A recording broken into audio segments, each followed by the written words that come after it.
బెంగళూరులో బాగా ఫేమస్ అయిన దొన్నె బిర్యానీ భలే ఉంటుంది కదా. Hi everyone. మొన్న వైజాగ్ వెళ్ళినప్పుడు రెస్టారెంట్లో దొన్నె బిర్యానీ తిన్నామని చెప్పాను కదా. సో అందుకనే మా పెద్దేవుడికి మళ్ళీ తినాలని అనిపించిందంట. ఆర్డర్ వేశారు, చేయాల్సి వచ్చింది.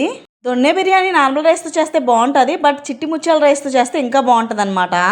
1/2 కేజీ చికెన్ బాగా క్లీన్ చేసేసుకొని ఉప్పు కారం పెరుగు నిమ్మకాయ వేసేసుకొని బాగా కలుపుకొని 1 అవర్ రెస్ట్ ఇచ్చేసాను. మరి అది 1 అవర్ రెస్ట్ తీసుకుంటుందని చెప్పి మనం ఖాళీగా వండలేం కదా.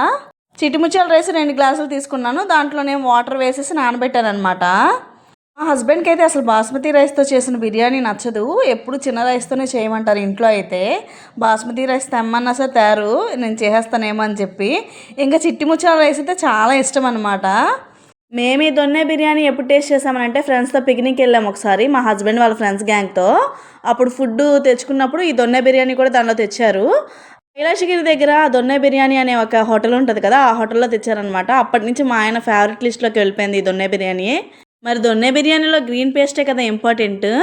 సో పేస్ట్ కోసం మసాలాలోకి స్టార్ పువ్వు, దాల్చిన చెక్క, లవంగాలు, మిరియాలు, మరాఠీ మొగ్గ, అలాగే ఒక బిర్యానీ ఆకు కూడా తీసుకున్నాను. అండ్ దాంట్లో ఒక హాఫ్ ఉంటుంది అనమాట ఆనియన్ వేసాను పేస్ట్లోకి. అవి బాగా వేగిన తర్వాత నేను పుదీనా అండ్ కొత్తిమీరను కూడా యాడ్ చేశాను. యాక్చువల్గా ఇక్కడ మెంతాకు ఉంటుంది కదా, పచ్చిమెంతాకు, దాన్ని కూడా యాడ్ చేసుకుంటే ఒక ఫ్లేవర్ వస్తుంది. బట్ అది వేగడం అటు ఇటు అయిపోతే చేదొచ్చేస్తుంది అనమాట బిర్యానీ.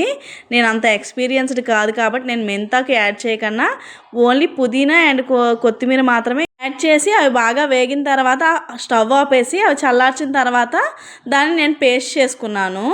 మీ దగ్గర అల్లము వెల్లుల్లి పేస్ట్ కూడా లేకపోయింది అనుకోండి, దీంట్లోనే అల్లం వెల్లుల్లి యాడ్ చేసి పేస్ట్ చేసేసుకోండి కలిపి. దగ్గర ఆల్రెడీ అల్లం వెల్లుల్లి పేస్ట్ ఉంది కాబట్టి నేను దీనిలో యాడ్ చేయలేదు. మర్చిపోయిన చెప్పడం, పచ్చిమిరపకాయలు కూడా యాడ్ చేసుకోవాలి ఈ గ్రీన్ పేస్ట్లో. నేను 1/2 కేజీ రైస్ మాత్రమే చేశాను కదా, 4 పచ్చిమిరపకాయలు యాడ్ చేసుకున్నాను. మీరు ఇంకొంచెం ఎక్స్ట్రా యాడ్ చేసుకుంటే యాడ్ చేసుకోవచ్చు. మేము కారం కూడా కొంచెం తక్కువ తింటాం. ఇవన్నీ చల్లగా అయ్యేసరికి ఒక పావు గంట అరగంట అయినా పడుతుంది కదా, అంతలో మళ్ళీ ఖాళీగా ఉండలేమని చెప్పి ఉల్లిపాయలు టమాటీలు కట్ చేయడం స్టార్ట్ చేశాను. అది కూడా అయిపోయిన తర్వాత పొయ్యి మీద బాండీ పెట్టి పొయ్యి కింద మంట పెట్టి నెయ్యి నూనె వేసాను అనమాట బాండీలో. ఈ రెసిపీకి కన్ఫామ్గా నెయ్యి యాడ్ చేయాలి, హాఫ్ అయినా యాడ్ చేయాలి. ఫుల్గా వేసుకుంటే ఇంకా మంచి అరోమా వస్తుంది అనమాట. నేనైతే సగం నెయ్యి సగం నూనె వేసాను. అలాగే బిర్యానీ మసాలాలు వెంటనే యాడ్ చేశాను అనమాట. ఒక స్టార్ పువ్వు, 4 ఇలాచి, 6 లవంగాలు, అలాగే దాల్చిన చెక్క 2 ఇంచులు, మరాఠీ మొగ్గ అండ్ అలాగే అనాస పువ్వు కూడా యాడ్ చేశాను.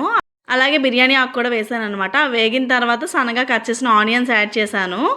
ఆనియన్స్తో పాటు నేను టమాటా యాడ్ చేస్తాను, ఎందుకంటే టమాటీ ముక్కల్లా ఉంటే మా ఆయనకి అసలు నచ్చదు. అందుకనే టమాటీ మ్యాష్ అయిపోద్దని చెప్పి నేను ఆనియన్స్తో పాటే వేసేస్తాను. ఇంక ఈ 2 బాగా వేగాయి అని అనగానే అల్లం వెల్లుల్లి పేస్ట్ యాడ్ చేసుకున్నాను. అల్లం వెల్లుల్లి పేస్ట్ బాగా పచ్చివాసన పోయేంత వరకు వేయించుకున్న తర్వాత ఇది వేగుతున్నప్పుడే రిలీజ్ అయ్యానమాట. నేను ఖాళీగా ఉన్నాను, పక్కన పొయ్యి కూడా ఖాళీగా ఉందని చెప్పి. వెంటనే 1 నిమిషం ఆలోచించకుండా 2 గ్లాసులు బిర్యానీ రైస్ కోసం 4 గ్లాసులు వాటర్ వేసేసి పక్క పొయ్యి మీద పెట్టేశాను అనమాట. ఈ ఆనియన్స్ అవన్నీ బాగా వేగిన తర్వాత నేను చికెన్ యాడ్ చేసేసాను. గ్రీన్ పేస్ట్ని యాడ్ చేయలేదు, ముందు చికెన్నే యాడ్ చేశాను ఫస్ట్.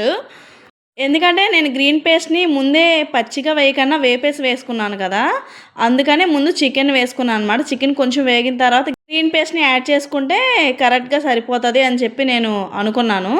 నేను వేడి నీళ్ళు ఎందుకు పెట్టాను అంటే దొన్నె బిర్యానీకి ఎప్పుడైనా వేడి నీళ్ళు వేస్తే ఆ బిర్యానీకి అరోమా అనేది బాగా పడుతుంది అనమాట. గ్రీన్ పేస్ట్ వేస్తాం కదా, ఆ అరోమా అనేది బాగా పడుతుంది. ఇంకోటి ఏంటంటే నేను ఈ రెసిపీని నీళ్ళు వేసేంత వరకు మాత్రమే స్టవ్ మీద వండుతాను. నీళ్ళు వేసేసిన తర్వాత రైస్ కుక్కర్లో పెట్టేస్తాను. అందుకనే 2 గ్లాసుల రైస్కి నేను 4 గ్లాసుల వాటర్ మాత్రమే తీసుకున్నాను అనమాట. లేదు పొయ్యి మీదే కంటిన్యూ చేస్తామనంటే కొంచెం వాటర్ ఎక్స్ట్రా వేసుకోండి చికెన్ కుక్ అవ్వడానికి అనమాట. కొంచెం అంటే 1/2 గ్లాస్ కన్నా తక్కువ వేసుకోండి, ఎందుకంటే ఎక్కువ వేస్తే ముద్ద అయిపోద్ది.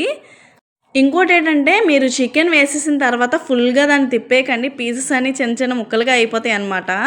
దానికి కొంచెం రెస్ట్ ఇస్తే వాటర్ కొంచెం ఊరుద్ది చికెన్లో నుంచి.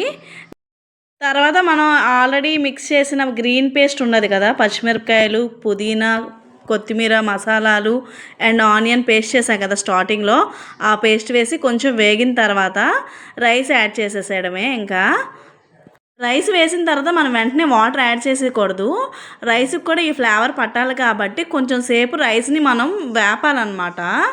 ఇంకా రైస్కి పుదీనా పేస్ట్ ఫ్లేవర్ పట్టింది అని మనకు అనిపించగానే మరుగుతున్న వాటర్ని డైరెక్ట్గా దీనిలోనే యాడ్ చేసేయడమే, ఇంకా కొల అవసరం లేదు. ఇంకా వాటర్ యాడ్ చేసిన తర్వాత సాల్ట్ వేసుకోవాలి సరిపోయినంత. మనం వాటర్ టేస్ట్ చూడగానే కొంచెం ఉప్పుగా తగలాలన్నమాట. అప్పుడు మనకి కుక్ అయిన తర్వాత సాల్ట్ సరిపోతుంది అని అర్థం అనమాట. ఇంకా నేను సాల్ట్ కూడా యాడ్ చేసి డైరెక్ట్గా రైస్ కుక్కర్లో పెట్టేశాను, గ్యాస్ ఆదా చేయాలి కదా మరి. యాక్చువల్గా దొన్నె బిర్యానీ కాంబినేషన్గా చికెన్ పకోడా పెడతారనమాట 65 టైప్లోని. బట్ నాకెందుకో ఆ రోజు అది చేయాలనిపించలేదు. కొంచెం చికెన్ ఉంటే చికెన్ ఫ్రై చేసేసాను, అలాగే ఎగ్ని బాయిల్ చేసి ఉంచాను అనమాట. చికెన్ ఫ్రై కూడా ఇప్పుడు సత్యబాబు కోడి పలావ్లోని చికెన్ ఫ్రై ఉంటుంది కదా, ఆ రెసిపీ ట్రై చేశాను, ఎగ్జాక్ట్గా వచ్చింది.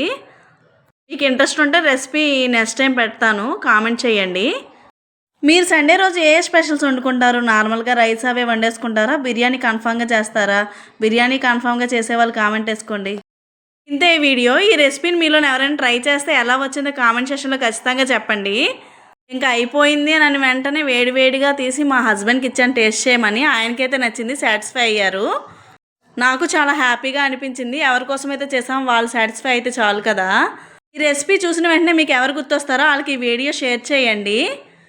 అలాగే మన ఛానల్ 1000 సబ్స్క్రైబర్స్కి చాలా దగ్గరలో ఉంది. మీరు ఈ వీడియో ఎంతవరకు చూసారంటే ఎంతో కొంత నచ్చే ఉంటుంది కదా. మరి నచ్చుంటే మీ లక్కీ హ్యాండ్తో ఒక లైక్ చేసి సబ్స్క్రైబ్ చేసుకొని పక్కనే ఉన్న బెల్ ఐకాన్ని క్లిక్ చేయొచ్చు కదా ప్లీజ్.